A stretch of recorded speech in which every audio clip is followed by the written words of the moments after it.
Des maires agressés dans l'exercice de leur mandat. Vous recevez ce soir, Nathalie, l'un d'entre eux, Philippe Baudrin. C'était le 20 août dernier. Il a été menacé avec une tronçonneuse alors qu'il tentait d'empêcher l'intrusion de gens du voyage sur un terrain de sa commune. Bonsoir Philippe Baudrin. Bonsoir madame. Merci beaucoup d'être ce soir au micro d'Europe 1. Vous êtes maire UDI de Main, dans le Nord. Vous êtes ressorti de cette réunion avec le sourire ? Je suis ravi parce que le ministre nous a écoutés.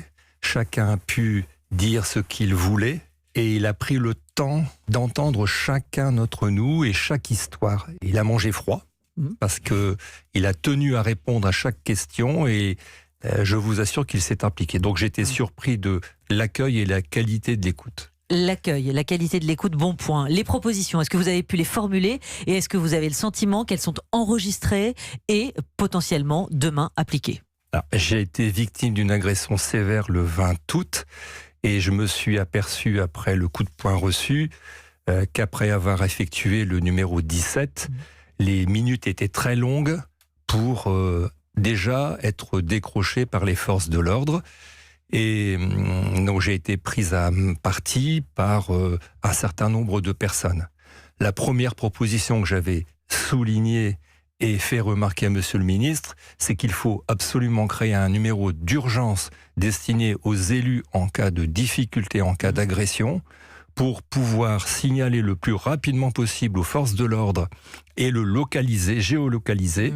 Et monsieur le ministre a dit que ça allait se faire pour les futures municipales de 2020. Donc pour votre prochain mandat, on va y revenir d'ailleurs à l'avenir dans un petit instant, ça veut dire qu'il a entendu, il a noté et de toute évidence, il retient cette proposition. D'autres propositions, j'imagine, ont été faites par vos homologues, notamment on a vu dans le Puy-de-Dôme votre homologue de Saint-Mignon qui propose lui de porter un signe distinctif sur votre veste ou votre chemise pour être reconnu. C'est une piste qui a été citée. Mon homologue est là, où nous avons tous un signe distinctif.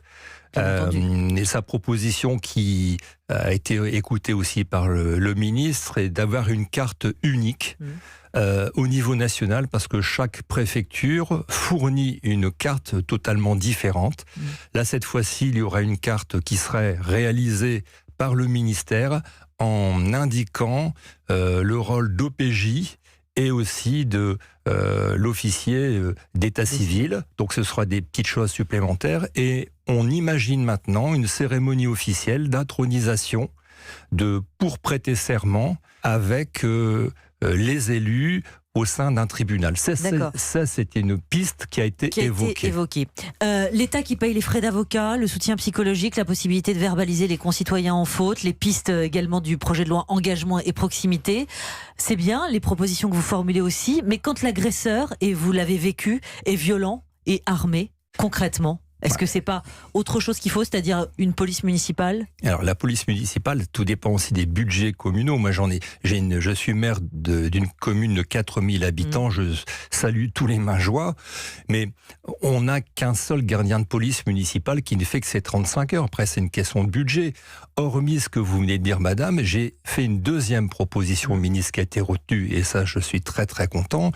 Je me suis rendu compte que nous proposons aux élus du Nord des formations, mais que tout le monde ne fait pas ces formations. Donc, j'ai demandé à monsieur le ministre, et ça a été retenu également, que la formation d'officiers de police judiciaire pour les élus soit obligatoire dès les premières semaines de la mandature. Et ça va se faire dès 2020. Philippe Baudrin, à 6 mois des municipales, avant le congrès des maires de France, la ficelle n'est pas un peu grosse ? On se rappelle enfin du premier maillon de la République ? Non, je pense que l'élément déclencheur, c'est l'événement tragique qui a été signalé. La disparition en août du maire de Signes dans le Var. Tout à fait. Je pense que c'est l'élément déclencheur, c'est la goutte d'eau.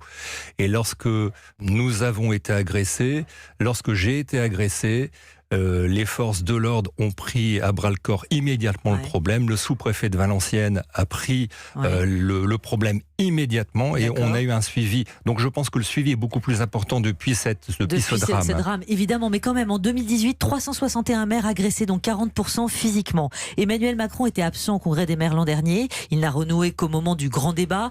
Est-ce qu'il a contribué à dévaluer la fonction et à générer aussi, d'une manière, à banaliser la banalisation de cette violence ? Il y a un problème de société sur un certain nombre de valeurs.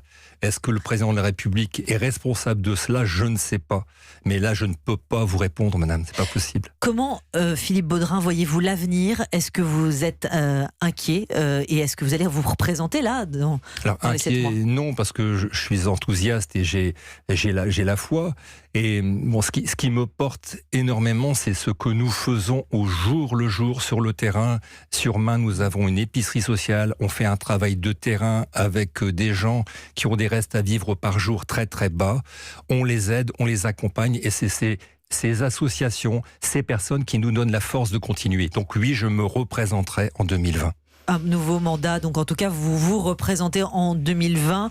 Merci beaucoup Philippe Baudrin, merci d'être venu répondre à nos questions. Au revoir madame, merci.